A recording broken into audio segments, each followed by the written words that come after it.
Hello YouTube, in this video we will be installing a methanol based water injection kit into an n54 335i. So let's go through the process. So guys, here is the methanol injection kit itself. Now there are two main types of kits. There's one that runs off of the vacuum line. So basically you tap it into the intake manifold vacuum line. Now this is a different type of kit. This is the second type of kit, which is a TMAP sensor based kit. This runs off of the signal coming from the TMAP sensor. A TMAP sensor could be your stock one or an N20 TMAP sensor based on which one you have.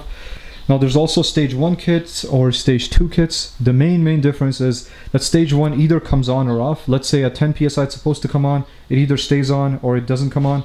This is a stage 2 kit, which adds a little bit more variability, meaning you can control when the boost should come on or when the methanol should start spraying and when it should be fully spraying, so you have a bit more control with that.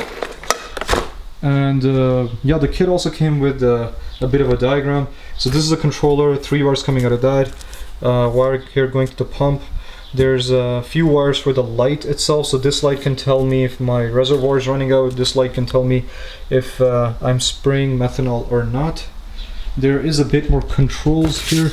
These are a little bit more complicated. Now depending on the type of car you're using it on, you adjust some settings. In our case, in a BMW 335i, we'll be selecting option 4 on the kit. So because our map sensor is 5 volt based, so yeah, I'll be setting it to option 4 and hopefully everything works well. So a little bit of information about how do you install the kit in the engine bay. You do install it into charge pipe. So this charge pipe itself has a hole for the methanol nozzle, so that's where I'll be installing it.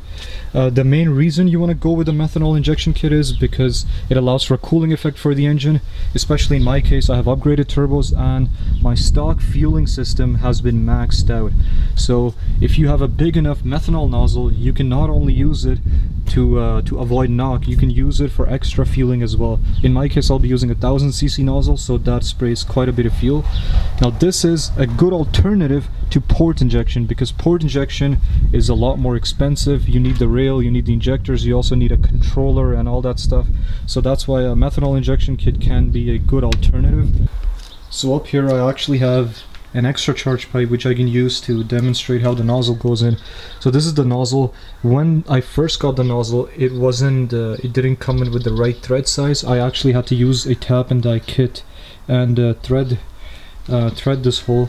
So the way you figure out which size is your nozzle is the thread size of the nozzle anyways, is you can just use one of these gauges, put the teeth of the nozzle right beside the threads, and it matches size 27. I don't know if you can tell in the camera, and so I pick up 27 and I use a tap and die kit.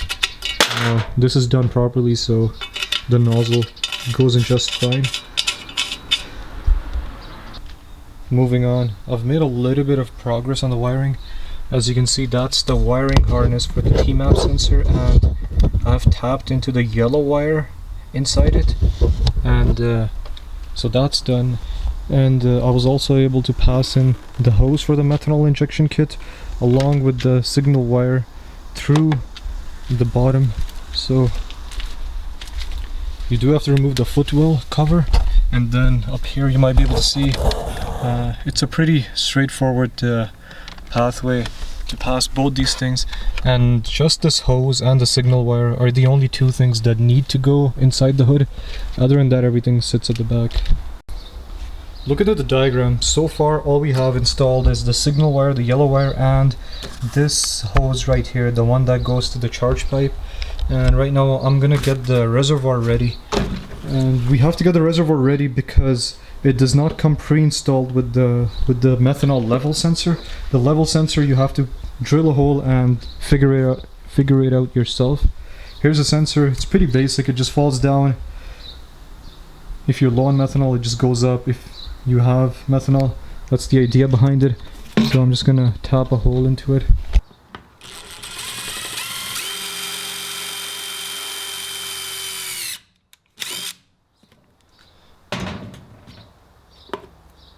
Now comes in the tricky part. I have to pass in this sensor wire to go in from the top and come outside from here, which should be fairly tricky. What I'll do is I'll try to get this wire outside first.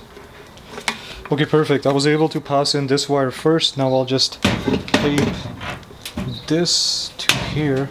And once I tape it, I can just pull it out and it should come right out. So this is what the final product looks like. I was able to fish out the wire of the sensor and take it out, just tighten this nut, and it looks really nice. So here we are, guys. I have brought the workplace to the trunk itself, and this is what I'm planning on doing. I want to mount the pump to the little cover. This is like a CD box cover or amplifier cover, and the reservoir will sit right on top. The kit already came with some screws, so that is nice.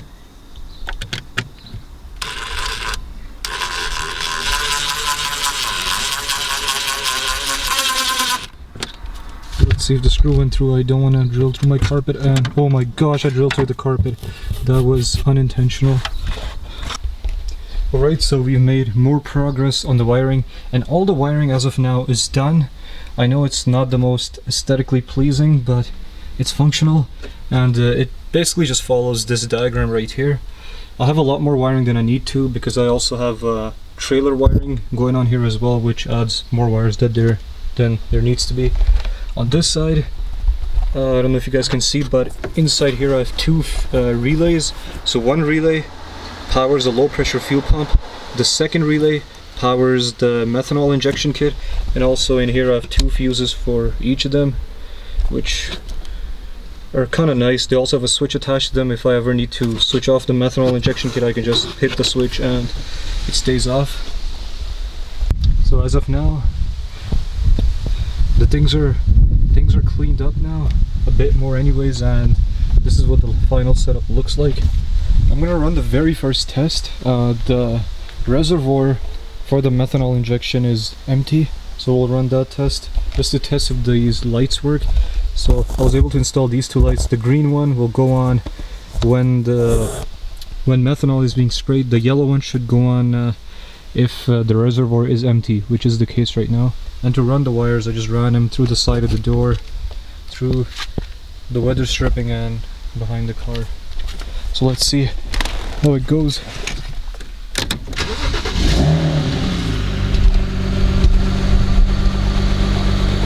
Okay, nothing is on right now because I actually forgot to turn on the methanol kit, so we'll do that. So we're gonna give this a second try. I've added some methanol or windshield washer fluid, and we'll turn it on again. Let's see how the pump reacts now.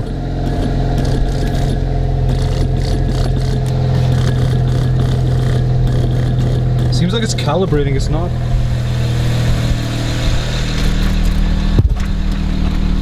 So the way it works is the yellow light actually has an opposite logic. It only comes on if the tank is full. If it's empty, it doesn't come on, and the green comes on while the pump is running.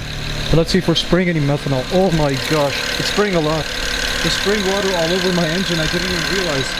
So it definitely works. Okay. Oh wow. Okay, stay away from the engine. Okay, it works. So no doubt there. I'll just shut it off for now. Well, I'm glad I was able to catch this hose in time. I left it open to make sure that it works, and turns out it really works. It drenched my engine bay in water, and now the time has come to install the nozzle itself. But before we install the nozzle, I also have to install this regulator, which came with the kit as well. So the regulator, I was thinking, goes right around here. So here we have it. This is the nozzle holder. This top piece is the nozzle itself. And this fitting is where the hose will attach to, so we're gonna do that now.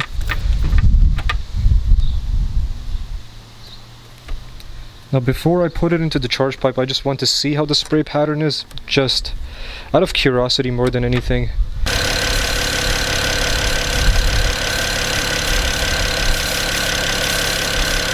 Alright, so that's what it looks like. Pretty cool. I think it's getting all over the camera. Alright guys, so we're out doing a test drive. The car is all dialed in and everything should be working like it's supposed to. So I did adjust the controller so the methanol kicks in around 10 psi and we should see the green LED turning on.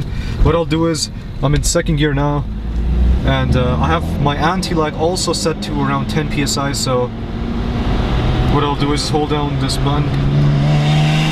That's spraying methanol and boy, this thing pulls. You see the green light went away and it came on while the methanol was spraying. Alright guys, so we're back from the test drive and I just wanted to show you guys the air intake temperature. I just ran a quick log and this is under wide open throttle.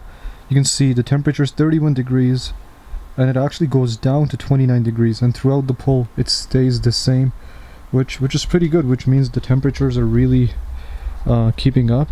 So maybe this meth kit was worth the investment.